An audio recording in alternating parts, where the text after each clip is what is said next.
আসসালামু আলাইকুম সুপ্রিয় শিক্ষার্থীবৃন্দ, তোমাদেরকে অভিনন্দন জানিয়ে আরেকটি ক্লাস আমরা শুরু করতে যাচ্ছি ইনশাল্লাহ। এটা হলো যশোর বোর্ড 2020 কাজসম্মত শক্তি।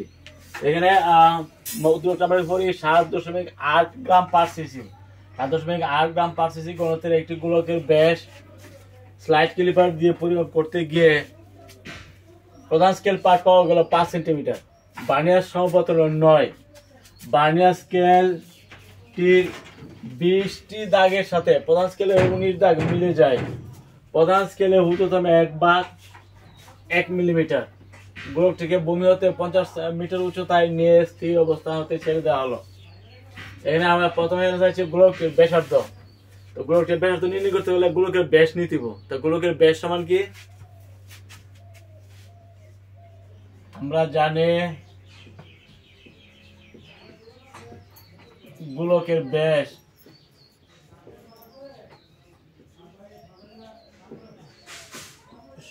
D সমান M plus B into BC। M হল প্রধান স্কেল পার্ট। প্রধান স্কেল পার্ট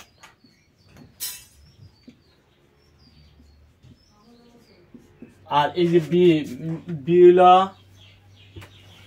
বার্নিয়ার সমপাতন। বার্নিয়ার সমপাতন হলো বি।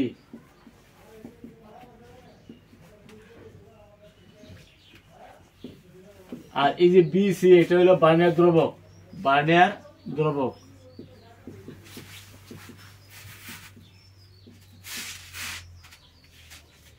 ঠিক আছে। আমরা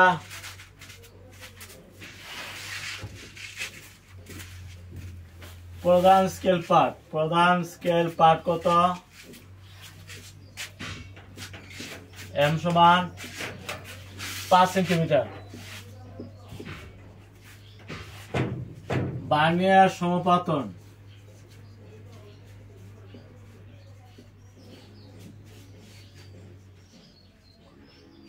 হলো বি সমান হলো 9। বার্নিয়ার দ্রবক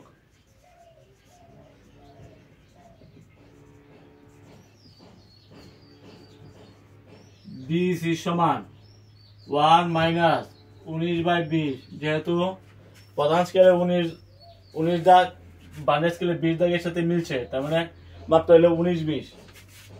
বার্নিয়ার দ্রবক আমরা হিসাব করতেছি 20 মাইনাস 19/20, তার মানে 1/20 0.05 মিলিমিটার, 0.005 সেন্টিমিটার। বুঝছো? তাহলে আমরা বার্নিয়ার দ্রবক হলো 0.0, যেহেতু 1/20 হলো 0.05 মিলিমিটার, আমরা 10 দিয়ে ভাগ দিলে 10 মিলিমিটার 1 সেন্টিমিটার, তাহলে 0.005 সেন্টিমিটার বার্নিয়ার দ্রবক। প্রধান স্কেল পার্ট 5 সেন্টিমিটার। বার্নিয়ার সমপাতন 9। বার্নিয়ার দ্রবক 0.005 সেন্টিমিটার।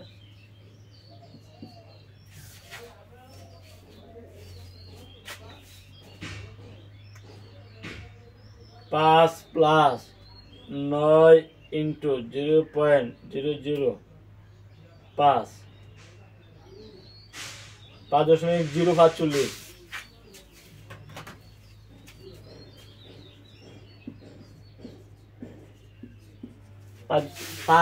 5.045 সেন্টিমিটার আমরা পাইছি এই গোলকের ব্যাস। এখন চাইছি কিন্তু গোলকের ব্যাসার্ধ। তো ব্যাসার্ধ সমান এটা 2 দিয়ে ভাগ দিতে হবে না। সুতরাং গোলকের ব্যাস 2r = 5.045 সেন্টিমিটার। সুতরাং গোলকের ব্যাসার্ধ r = 5.045 ভাগ 2 দিয়ে ভাগ দিতে হবে। ভাগ দিলে পাই গেলা 2.5225 সেন্টিমিটার।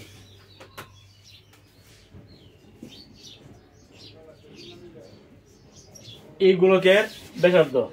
ঠিক আছে। তোমাদেরকে বলছে গুলোর টেপের শব্দ কত, তাহলে মানগুলোর টেপের শব্দ কত পাইছ? 2.5225 সেন্টিমিটার। তো আমরা ব্যাস শব্দ নির্ণয় করার জন্য আমরা ব্যাস নিছি। আমরা জানি ব্যাস সমান প্রধান স্কেল প্লাস বার্নের সমপতন ইন্টু বার্নের যেগুলো স্লাইড ক্যালিপারের সাহায্যে ইয়ে করছে। তাহলে আমরা প্রধান স্কেল পার হলো 5 সেন্টিমিটার, কারণ এখানে তোমাদের উল্লেখ আছে এই যে প্রধান স্কেল পার গুলো 5 সেন্টিমিটার। বার্নের সমপতন হলো 9, এগুলো বি হলো বার্নের সমপতন, বি হলো বার্নের দ্রবক। তাহলে বার্নের দ্রবক আমরা হিসাব করছি, বার্নের দ্রবক বিসি সমান কি 1 মাইনাস বার্নারের 20 দাগ প্রধান স্কেলে 19 দাগের সাথে মিলছে, তাহলে 1 মাইনাস 19/20 হলো বার্নের দ্রবক। এখানে পাইছে 0.005 সেন্টিমিটার। ঠিক আছে, তাহলে আমরা মানগুলোকে ব্যাস হলো 5.045 সেন্টিমিটার। এই মানগুলোকে ব্যাসকে যদি আমরা 2 দিয়ে ভাগ দিই তাহলে আমরা পাবো কি ব্যাসার্ধ। ভাগ দিলাম 2 দিয়া, তাহলে ব্যাসার্ধ। ঠিক আছে,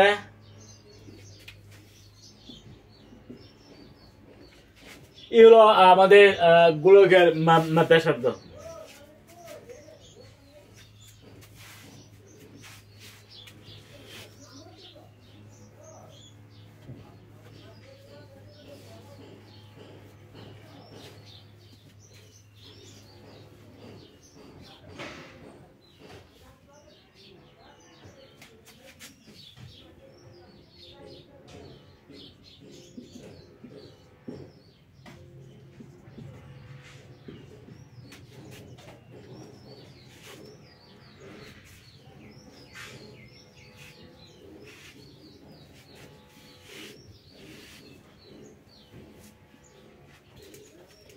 পরের প্রশ্ন,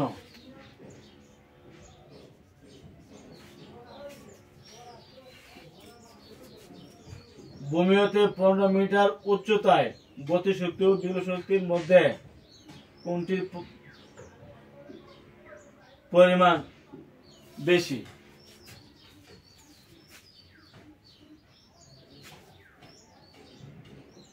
এখানে তো তোমাদেরকে দেওয়া আছে গোলকটিকে ভূমি হতে 50 মিটার উচ্চতায় নিয়ে স্থির অবস্থান হতে ছেড়ে দেওয়া হলো। গোলকটিকে 50 মিটার ভূমি হতে 50 মিটার উচ্চতায় নিয়ে স্থির অবস্থান থেকে ছেড়ে দেওয়া হলো লাস্টে। তাহলে এখানে আবার বলছে ভূমি হতে 15 মিটার মানে উচ্চতায়, ভূমি হতে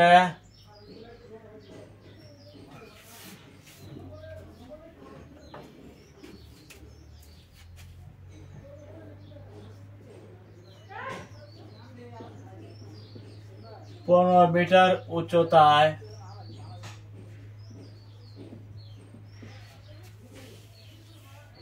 গতিশক্তি ও বিভব মধ্যে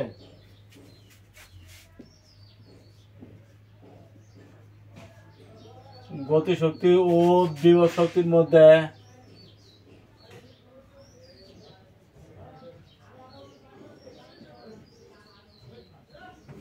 কোনটির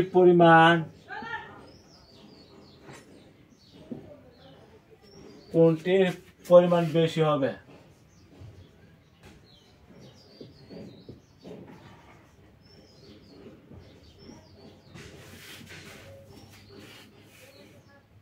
গাণিতিক বিশ্লেষণ করো।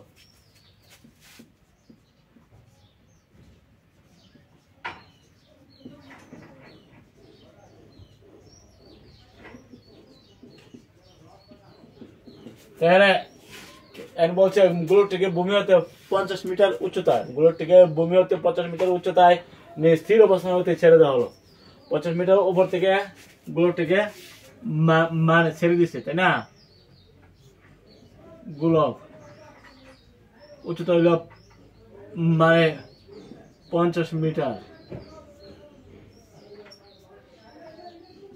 উচ্চতা, এটা ছেড়ে দিচ্ছে, তাই না? আমি বলছি 15 মিটার উচ্চতায়, 15 মিটার ভূমি হতে, এটা হলো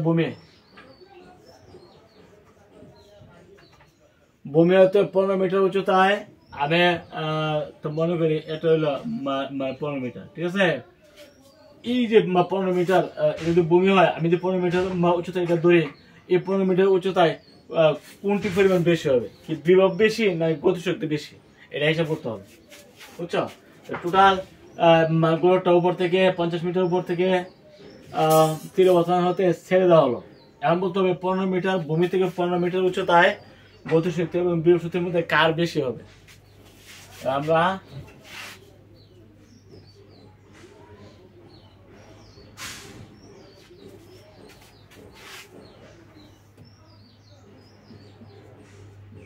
গোলকের ব্যাসার্ধ কত, আর ইকুয়াল টু 2.525 সেন্টিমিটার, তাই না? তাহলে সুতরাং গোলকের আয়তন কি হবে,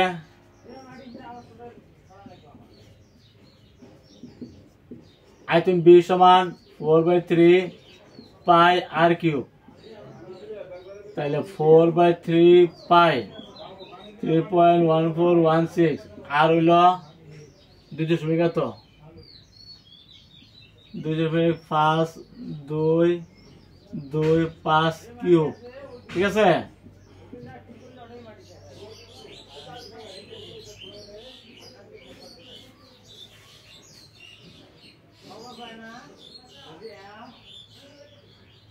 এটা কিউব।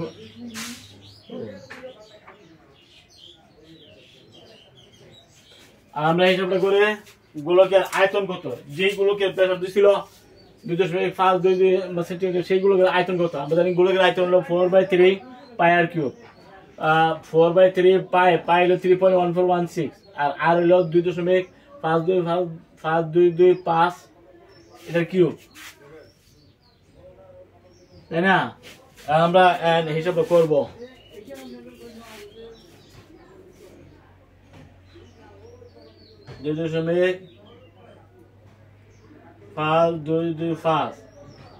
কিউব ইন্টু 3.146 ইন্টু 4 বাগুলো 3 আর ভাই 67.233। গোলকের আয়তন 67.233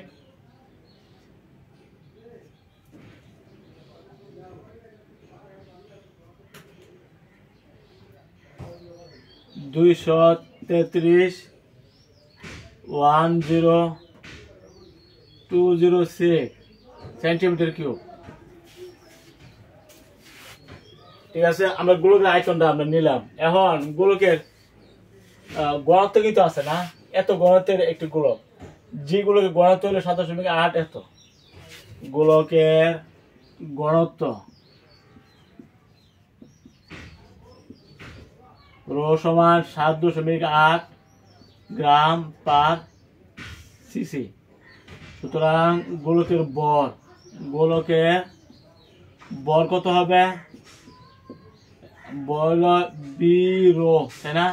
আমরা আয়তন পাইছি কত, 7.233 আর ঘনত্ব হলো 7.8। যে গোলকের ব্যাসার্ধ ছিল সেই ব্যাসার্ধ থেকে আমরা গোলকের আয়তনটা নিচ্ছি, তাই না? আয়তন নেওয়ার অর্থ হইলো গোলকের মান ঘনত্ব আছে, বি রো হইলো মান গোলকের বর, বরটা নিয়ে নিলাম ইন্টু 7.8 524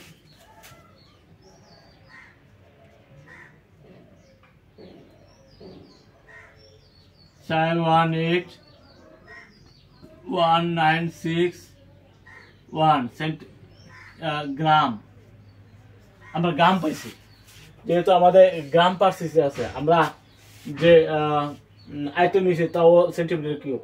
তাহলে এখন আমরা এই যে বর মানে বি রো, আয়তন কিন্তু আছে সেন্টিমিটার কিউবে না, এই যে সেন্টিমিটার কিউব। এই আয়তনকে আমরা গণিত ভাগ দিচ্ছি, আমরা কিন্তু গ্রাম পাইছি, যেহেতু গণিত আছে গ্রামে। ঠিক আছে, আয়তন নিয়েছি আমরা সেন্টিমিটার কিউব, তাহলে সিসি, তাহলে আমরা বর হইলো 524 এত গ্রাম, তাই না? সুতরাং গোলকের বর ইজ ইকুয়াল টু 0.5 418 196 গ্রাম। এটা আমরা যদি কেজি বানাই 1000 দিয়ে ভাগ দিতে হবে, 0.524 কেজি। ঠিক আছে, এখন এই গুলোকে বটটা পাই গেছে, তাই না? এখন 15 মিটার উচ্চতা বিয়োগ শক্তি হিসাব করতে পারবা। সুতরাং ভূমি হতে 15 মিটার উচ্চতায়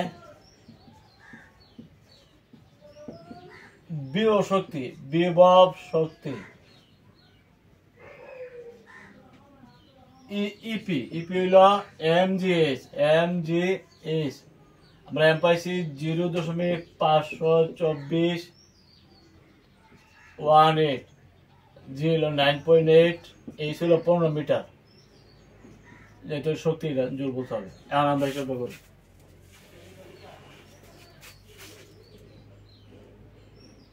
ভাগ 1000 আর হয়েছে এত,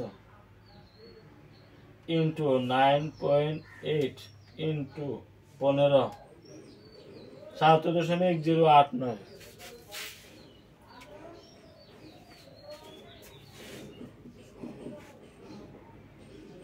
0.8947 জোল বা 77 উপরে, তাই না? কি হলো 15 মিটার উচ্চতায়, 15 মিটার উচ্চতা আমি যদি এটা মনে করি, তাহলে উপরেটা কত হবে? 35 মিটার, তাই না? 35 মিটার। এখন ভূমি হতে 15 মিটার উচ্চতায় এই যে গোলক 50 মিটার উপর থেকে ছেড়ে দেওয়া হয়েছিল, সেইগুলোকে ভূমি থেকে 15 মিটার উচ্চতায় বিভব শক্তি আমরা হিসাব করছি। বিভব শক্তি, যে বিভব শক্তি হলো mgh। এম হলো বর পাইছি আমরা এত কেজি, জি হলো 9.8, এইচ হলো 15 মিটার, টোটাল হলো 7.1 এত জোল। এখন আমরা হিসাব করবো গতিশক্তি। এই 15 মিটার উপরে এই গোলকটার গতিশক্তি কত?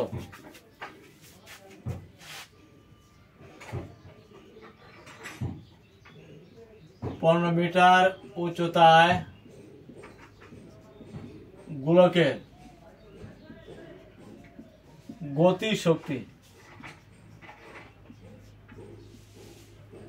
ই কে সমান হাফ এম বি স্কোয়ার, তাই না? Half M B square. M হলো আমাদের এত, 0.524 into B square. B square মানে ইউ স্কোয়ার প্লাস 2gh।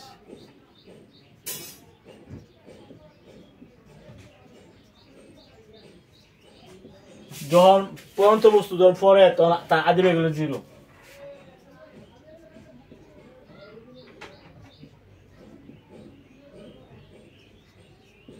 কতটুকু উপরে থেকে গতিপ্রাপ্ত এটা পড়ছে? 35 মিটার উপরে থেকে পড়ছে, তাই আমরা 35।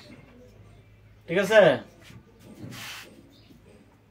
তাহলে হাফ ইন্টু 0.524418 ইন্টু হলো 0 প্লাস 2 ইন্টু 9.8 ইন্টু হলো 35। তাহলে 2 দিয়ে বাদ, 0.52418 ইন্টু 9.8 ইন্টু হলো 35, কত জুল আসে? আমরা হিসাব করবো।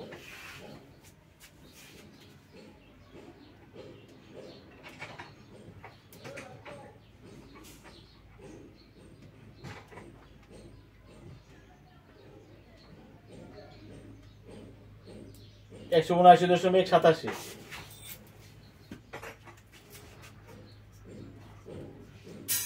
জুল। এগুলো ভূমি হতে 15 মিটার উচ্চতায় গতিশক্তি। গতিশক্তির সময় যে আমরা যে উচ্চতা নিচ্ছি, উচ্চতা কিন্তু উপরে উচ্চতা নিতে হবে। কত উপরে থেকে এটা গতিপ্রত হয়ে পড়ছে। আর যখন বিভব শক্তি নিবা, বিভব শক্তির সময় নিচের উচ্চতা নিতে হবে। পরন্ত বস্তুর বেলা বিভব শক্তির সময় নিচের উচ্চতা, আর গতিশক্তির সময় উপরে উচ্চতা নিয়ে কতটুকু উপরে থেকে গতিপ্রাপ্ত হয়ে পড়ছে, কতটুকু উপরে থেকে গতিপ্রাপ্ত হয়ে পড়ছে। এই জন্য গতিশক্তির সময় যে উচ্চতা নিছি আমরা উপরেটা নিছি, তাই না? 35 মিটার উপরে থেকে 15 মিটার মানে উপরে পড়ছে।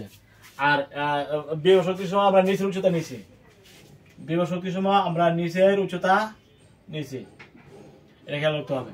আর গতিশক্তির সময় আমরা উপরে উচ্চতা নিছি, যেহেতু এটা পরন্ত বস্তু। ঠিক আছে, তো লক্ষ্য করলে আমরা গতিশক্তি পাইছি 179.71 জুল, আর বিভব শক্তি পাইছি 70 এত জুল। তার মানে তার বলছে কোনটি পরিমাণ বেশি, তার পরিমাণ বেশি হবে গতিশক্তি। কার বেশি হবে? গতিশক্তি 179 আর বিভব শক্তি হলো 77 উপরে, তার মানে গতিশক্তি বেশি, তাই না? ভূমিতে 15 মিটার উচ্চতায় গতিশক্তি ও বিভব শক্তির মধ্যে কোনটি পরিমাণ বেশি? অর্থাৎ গতিশক্তি বেশি, অর্থাৎ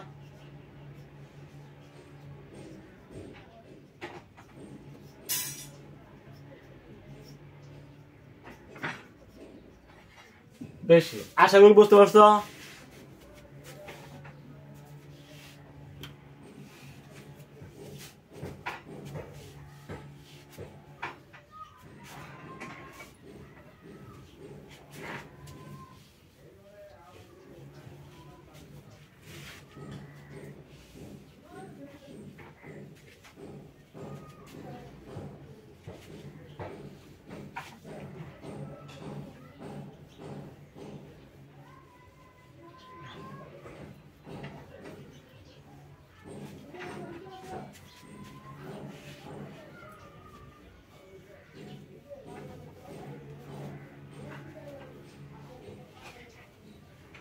পরের প্রশ্ন, অসাম্য বল কাকে বলে? ক, যশোর বোর্ড 2020, অসাম্য বল কাকে বলে?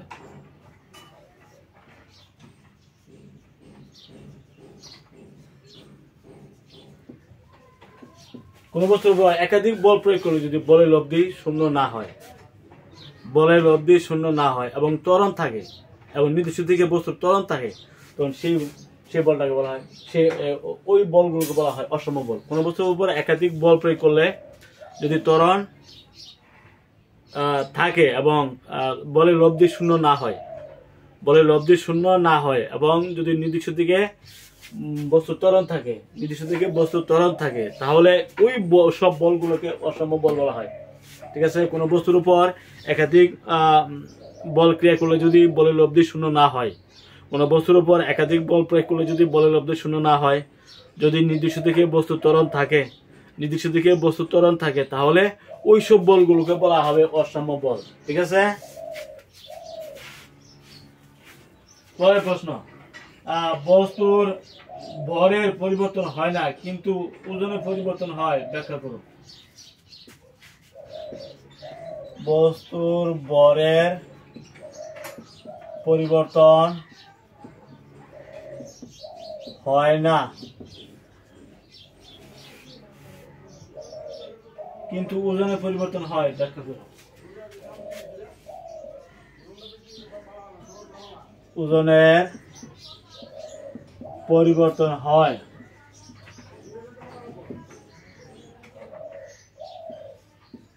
ব্যাখ্যা করো। আমরা জানি ওজন ডব্লু সমান কি এমজি, না? এমজি অর্থাৎ ভর ইনটু অভিকর্ষ ত্বরণ, ভর ইনটু অভিকর্ষ ত্বরণ। এখন এই যে অভিকর্ষ ত্বরণ জি ইজ ইকুয়াল টু 9.8, তাই না, মিটার পার সেকেন্ড স্কয়ার। এই যে 9.8 মিটার পার সেকেন্ড, এটা কিন্তু সব জায়গায় পাওয়া যায় না, কোথাও বেশি কোথাও কম, কারণ জি ইজ ইকুয়াল টু হলো G M by R square. এখানে আর হইল পৃথিবীর ব্যাসার্ধ, পৃথিবীর ব্যাসার্ধ 6.37 10⁶ মিটার। এই যে জি মহাকর্ষ দ্রবক, মহাকর্ষ দ্রবক 6.67 10⁻⁻11 newton metre square per KG square. M হলো পৃথিবীর ভর, এম কে 6 × 10⁻²৪ কেজি। এগুলো এই যে এম পৃথিবীর বল, এটা নির্দিষ্ট। জি হলো মহাকর্ষ দ্রব্যক, এটাও নির্দিষ্ট, এটা কোনো পরিবর্তন নাই। তবে পৃথিবীর ব্যাসার্ধ পরিবর্তন হচ্ছে। মেরু অঞ্চলে পৃথিবীর ব্যাসার্ধ কম, তো পৃথিবীর ব্যাসার্ধ কম হওয়াতে মেরু অঞ্চলে জের মান বেশি, ঠিক আছে। আবার বিষুব অঞ্চলে পৃথিবীর ব্যাসার্ধ বেশি, এই জন্য বিষুব অঞ্চলে জের মান কম, ঠিক আছে। এই যে জের ভিন্নতা অভিজ্ঞ ত্বরণের বিভিন্ন স্থানে বিভিন্ন হয়, এই জন্য ওজন কিন্তু পরিবর্তন হয়। কিন্তু বর তো কোনো পরিবর্তন নাই, বর নির্দিষ্ট, কিন্তু জিটা পরিবর্তন হয়, কারণ জি নির্ভর করে পৃথিবীর ব্যাসার্ধের উপরে। মেরু অঞ্চলে পৃথিবীর ব্যাসার্ধ কম, এই জন্য জের মান ওইসব অঞ্চলে বেশি, মেরু অঞ্চলে বেশি। আবার বিষুব অঞ্চলে পৃথিবীর ব্যাসার্ধ বেশি, এই জন্য জের মান বিষুব অঞ্চলে কম। অর্থাৎ জের মানটা ওঠানামা করে। 9.8 পৃথিবীর সব জায়গায় না পাওয়া যায় না। মেরু অঞ্চলে একরকম, বিষুব অঞ্চলে একরকম। এই জের ভিন্নতার জন্য ওজনে কিন্তু পরিবর্তন হয়ে যায়, ওজনের পরিবর্তন হয়। কিন্তু বর তো নির্দিষ্ট, বর নির্দিষ্ট। এবং যে ডিপেন্ড করে আসলে পৃথিবীর ব্যাসার্ধের উপরে বস্তুরা কোন অঞ্চলে আছে, কি মেরু অঞ্চলে নাকি বিষুব অঞ্চলে। মেরু অঞ্চলে হইলে জের মান বেশি হবে, যেহেতু মেরু অঞ্চলে পৃথিবীর ব্যাসার্ধ কম। আবার বিষুব অঞ্চলে জের মান বেশি হবে, কারণ বিষুব অঞ্চলে পৃথিবীর ব্যাসার্ধ বেশি হওয়াতে জের মান কমে যায়, তাই না। অর্থাৎ যে মানটা উপরে কিন্তু ওজনটা ডিপেন্ড করে। জি সব জায়গায় 9.8 মিটার/সেকেন্ড পাওয়া যায় না, পৃথিবীর অনেক জায়গায় এটা কম, আবার অনেক জায়গায় বেশি, ঠিক আছে, অবস্থা অনুযায়ী। এই জন্যই বরের পরিবর্তন হয় না, কিন্তু ওজনের পরিবর্তন হয়, ঠিক আছে। আগামী ক্লাস আমার মতো এখানে শেষ করছি। সবাই ভালো থাকো, আলহামদুলিল্লাহ।